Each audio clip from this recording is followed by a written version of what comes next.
ನಮಸ್ತೆ ಕರ್ನಾಟಕ, ಎಲ್ಲರಿಗೂ ನಮ್ಮ ಚಾನಲ್ ಆದ DR ವಿನು ವ್ಲಾಗ್ಸ್ಗೆ ಸ್ವಾಗತ. ನಾವು ಇವತ್ತು ಇರೋದು ಮೈಸೂರಿನ ನಾಯ್ಡು ನಗರ ಬಸ್ ನಿಲ್ದಾಣದಲ್ಲಿ. ನಾವಿವತ್ತು ಇಲ್ಲಿಂದ ಮೈಸೂರಿನ ಚಾಮುಂಡಿ ಬೆಟ್ಟಕ್ಕೆ ಹೋಗ್ತಾ ಇದ್ದೇವೆ.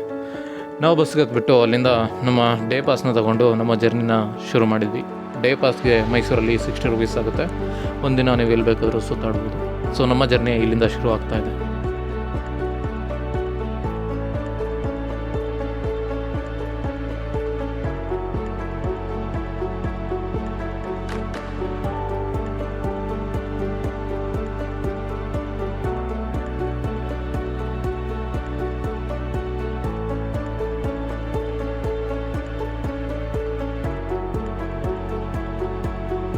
ನೀವು ಚಾಮುಂಡಿ ಬೆಟ್ಟಕ್ಕೆ ಹೋಗೋದಾದರೆ 2 ವೇಸಲ್ಲಿ ನೀವು ಹೋಗ್ಬೋದು. ಒಂದು ನಿಮ್ಮ ಓನ್ ವೆಹಿಕಲ್ಸ್ ಅಥವಾ ಪಬ್ಲಿಕ್ ಟ್ರಾನ್ಸ್ಪೋರ್ಟ್ನ ಯೂಸ್ ಮಾಡಿಕೊಂಡು ಡೈರೆಕ್ಟಾಗಿ ಚಾಮುಂಡಿ ಬೆಟ್ಟದ ಹತ್ರ ಹೋಗೋದು. ಇನ್ನೊಂದು ನೀವು ಸ್ಟೆಪ್ಸಸ್ ಹತ್ತೋದಕ್ಕೆ ಇಷ್ಟಪಡ್ತೀರ ಅಂದರೆ ನೀವು ಮೆಟ್ಲುಗಳನ್ನ ಹತ್ಕೊಂಡು ಕೂಡ ಹೋಗ್ಬೋದು.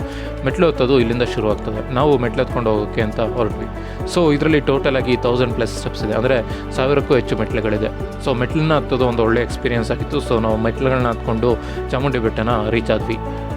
ಹಾಗೆ ತುಂಬ ಜನ ಮಕ್ಕಳು ಕೂಡ ಇಲ್ಲಿ ನೀವು ನೋಡ್ಬೋದು, ಯಾಕೆಂದರೆ ಸ್ಕೂಲ್ ಟ್ರಿಪ್ ಬರೋ ಸೀಸನ್ ಆಗಿದ್ದರಿಂದ ತುಂಬ ಜನ ಮಕ್ಕಳು ಕೂಡ ಬೆಟ್ಟದಲ್ಲಿ ಕಾಣಿಸ್ಕೊಂಡ್ರು.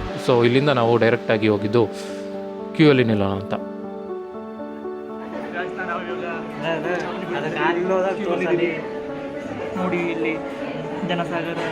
ನಾವು ಕ್ಯೂ ಅಲ್ಲಿ ನಿಂತ್ಕೊಂಡು ಟೆಂಪಲ್ ಒಳಗಡೆ ಹೋಗಿ ದರ್ಶನ ಮುಗಿಸ್ಕೊಂಡು ಹೊರಗಡೆ ಬಂದ್ವಿ. ಟೆಂಪಲಲ್ಲಿ ವಿಡಿಯೋ ಮಾಡೋದು ಅಲೋ ಇಲ್ದಿರೋ ಕಾರಣ ನಾವು ಅದರ ವೀಡಿಯೋ ಮಾಡಿಲ್ಲ. ನಾವು ಅಲ್ಲಿಂದ ಹೊರಟು ಆದಾಗ ಸಂಜೆ ಆಗಿತ್ತು. ನಾವು ಅದರಿಂದ ಮೆಟ್ಲನ್ನು ಯೂಸ್ ಮಾಡಿಲ್ಲ, ಡೈರೆಕ್ಟಾಗಿ ಪಬ್ಲಿಕ್ ಟ್ರಾನ್ಸ್ಪೋರ್ಟ್ನ ಯೂಸ್ ಮಾಡಿಕೊಂಡು ಕೆಳಗಡೆ ಬಂದ್ವಿ.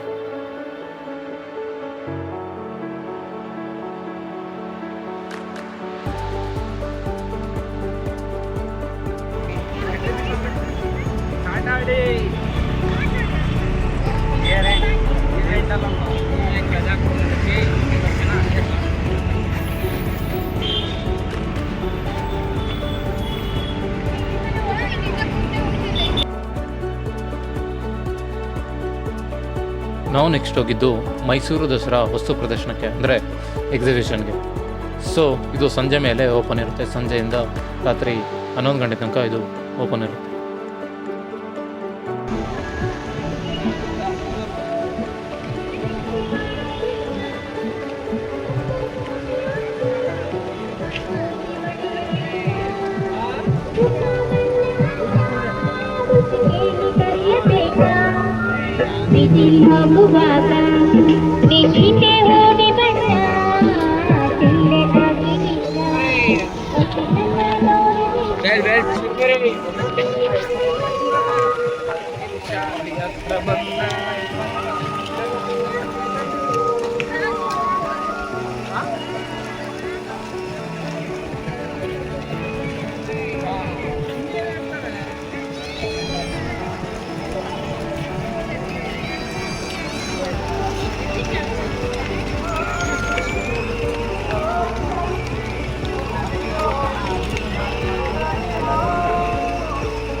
ಹಾಫ್ ಟಿಕೆಟ್ ಅಣ್ಣ.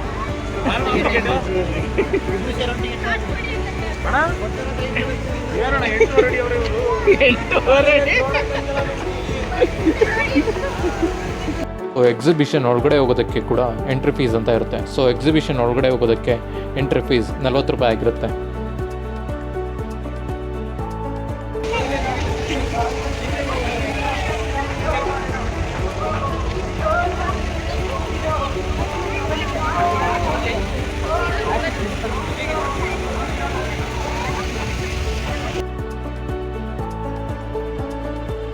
ಎಕ್ಸಿಬಿಷನಲ್ಲಿ ಏನೇನಿದೆ ಅಂತ ನೋಡೋಣ ಬನ್ನಿ.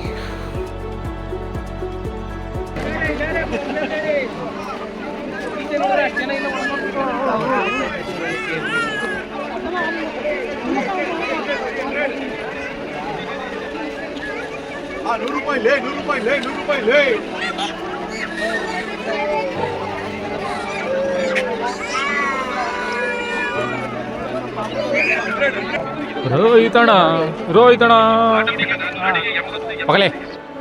ಸ್ಟಾರ್ಟಿಂಗಲ್ಲಿ ಈ ರೀತಿಯಾಗಿ ಶಾಪಿಂಗ್ ಸೆಕ್ಷನ್ನ ಇಟ್ಟಿದ್ರು. ಇಲ್ಲೆಲ್ಲ ಹೌಸ್ ಹೋಲ್ಡ್ ಐಟಮ್ಸ್ ಮತ್ತು ಕ್ಲಾತ್ಸ್ ಆ್ಯಂಡ್ ಲೈಕ್ ಕೆಲವೊಂದು ತಿನ್ನೋ ಐಟಮ್ಸ್ ಕೂಡ ಈ ಸೆಕ್ಷನಲ್ಲಿ ಇದ್ದು. ನೆಕ್ಸ್ಟ್ ನಾವು ಹೀಗೆ ಮುಂದೆ ಹೋದಾಗ ನಮಗೆ ಕಾಣಿಸುತ್ತಿದ್ದು ಕೆಲವೊಂದು ಪ್ರಾಣಿಗಳ ಮಿನಿಯೇಚರ್ಸ್ ಕೂಡ ಮಾಡಿ ಅದಕ್ಕೆ ಲೈಟಿಂಗ್ಸ್ ಹಾಕಿ ಇಟ್ಟಿದ್ರು. ಹೀಗೆ ನಾವು ಮುಂದೆ ಹೋದಾಗ ನಮಗೆ ಕಾಣಿಸಿದ್ದು ಲೈಕ್ ಮಾಡೆಲ್ ಹೌಸ್ ಥರ, ಲೈಕ್ MSIL ಮೈಸೂರಿನ MSIL ಹಾಗೂ ಪಂಚಾಯಿತಿ ಯಾವ ರೀತಿಯಾಗಿರುತ್ತೆ, RTO ಆಫೀಸ್ ಯಾವ ರೀತಿಯಾಗಿರುತ್ತೆ, ಅದೊಂದು ಮಕ್ಕಳಿಗೆ ಇನ್ಫಾರ್ಮೇಟಿವ್ ಸೆಕ್ಷನ್ ಆಗಿ ಇಲ್ಲಿ ಕಾಣಿಸ್ತಿತ್ತು. ಲೈಕ್ ಆರೋಗ್ಯ ಮತ್ತು ಕುಟುಂಬ ಕಲ್ಯಾಣ ಇಲಾಖೆ ಒಂದು ಮಾಡೆಲ್ ಹೌಸ್ಗಳನ್ನ ಕೂಡ ಇಲ್ಲಿ ನಾವು ನೋಡ್ಬೋದು. ಇದೇನಿದು? ನಾನು ಕೂಡ ಕೆಲವೊಂದು ಮಾಡೆಲ್ ಹೌಸ್ ಒಳಗಡೆ ಹೋಗಿ ಬಂದೆ. ನಾನೀಗ ಹೋಗ್ತಿರೋ ಮಾಡೆಲ್ ಹೌಸು ಪರಿಸರ ಸಂರಕ್ಷಣಾ ಇಲಾಖೆಯವ್ರದ್ದು.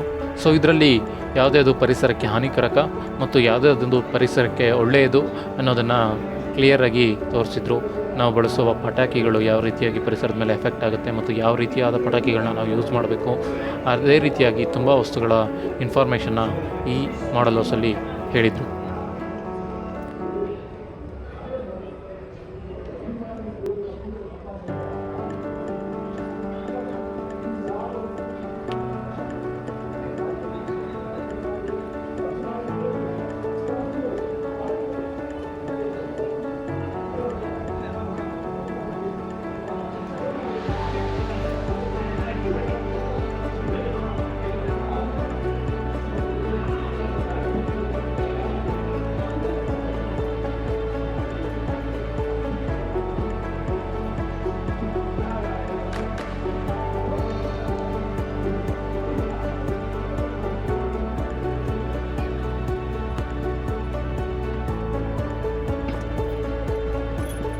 ಈ ಮಾಡೆಲ್ ಹೌಸ್ನ ನಾನು ಹೊರಗಡೆಯಿಂದ ನೋಡಿಬಿಟ್ಟು ಬೇಸಿಕಲಿ ಇದೊಂದು ಲೈಕ್ ಹಳ್ಳಿ ರಿಲೇಟೆಡ್ ಫುಲ್ ಅಂತ ಇರ್ತದೆ ಅಂತ ಅಂದ್ಕೊಂಡು ಒಳಗಡೆ ಹೋದ್ವಿ. ಬಟ್ ಅದು ಒಳಗಡೆ ಇದ್ದಿದ್ದು ಲೈಕ್ ನಾವು ಯಾವುದೇ ರೀತಿಯ ವರ್ಕ್ ಇದೆ, ಆ ವರ್ಕಿಗೆ ಬಳಸೋ ಉಪಕರಣಗಳು ಯಾವುದಿರುತ್ತೆ ಮತ್ತು ಆ ವರ್ಕಲ್ಲಿ ಯಾವ್ಯಾವ ರೀತಿ ಕಾಸ್ಟ್ಯೂಮ್ಸ್ ಹಾಕಿರುತ್ತೆ, ಕಾಸ್ಟ್ಯೂಮ್ಸ್ ಅಂದರೆ ಅದು ಬಟ್ಟೆ ಯಾವ್ಯಾವ ರೀತಿ ಹಾಕಿರ್ತಾರೆ ಅದನ್ನೆಲ್ಲ ಇದರಲ್ಲಿ ಶೋಕೇಸ್ ಮಾಡಿದರು. ಸೊ ಇದೊಂದು like work related model house ಆಗಿ ಹೇಳ್ಬೋದು ನಾವು.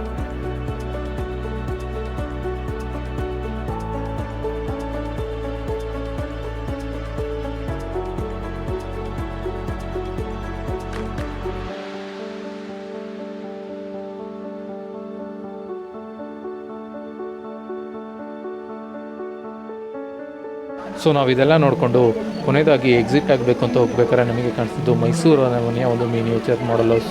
ಸೊ ಇದರೊಳಗಡೆ ಹೋಗಿ ಅದರಲ್ಲಿ ಹೇಗಿದೆ ಅಂತ ನೋಡಿಕೊಂಡು ಅಲ್ಲಿಂದ ನಾವು ಎಕ್ಸಿಟ್ ಆದ್ವಿ.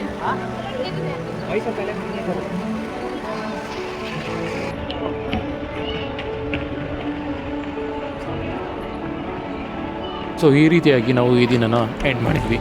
ಸೊ ಕೊನೆಯಲ್ಲಿ ಮೈಸೂರು ಪ್ಯಾಲೇಸ್ನ ಲೈಟಿಂಗ್ಸ್ ಇದೆ. ಸೊ ನನ್ನ ಚಾನಲ್ನ ಯಾರ್ಯಾರು ಸಬ್ಸ್ಕ್ರೈಬ್ ಮಾಡಿದಿರೋ ಎಲ್ಲರಿಗೂ ಧನ್ಯವಾದಗಳು. ಹಾಗೆ ಇನ್ನೂ ಯಾರು ಸಬ್ಸ್ಕ್ರೈಬ್ ಮಾಡಿಲ್ಲ ಎಲ್ಲರೂ ಸಬ್ಸ್ಕ್ರೈಬ್ ಮಾಡಿ ಮತ್ತು ನಮ್ಮ ವಿಡಿಯೋ ಇಷ್ಟ ಆಗಿದ್ದರೆ ನಿಮ್ಮ ಫ್ಯಾಮಿಲಿ ಮತ್ತು ಫ್ರೆಂಡ್ಸ್ ಜೊತೆ ಶೇರ್ ಮಾಡಿ. ಕೊನೆಯಲ್ಲಿ ಮೈಸೂರು ಪ್ಯಾಲೇಸ್ನ ಲೈಟಿಂಗ್ಸ್ ವಿಡಿಯೋ ಇದೆ, ಅದನ್ನು ನೋಡಿ. ಧನ್ಯವಾದಗಳು. Thank you.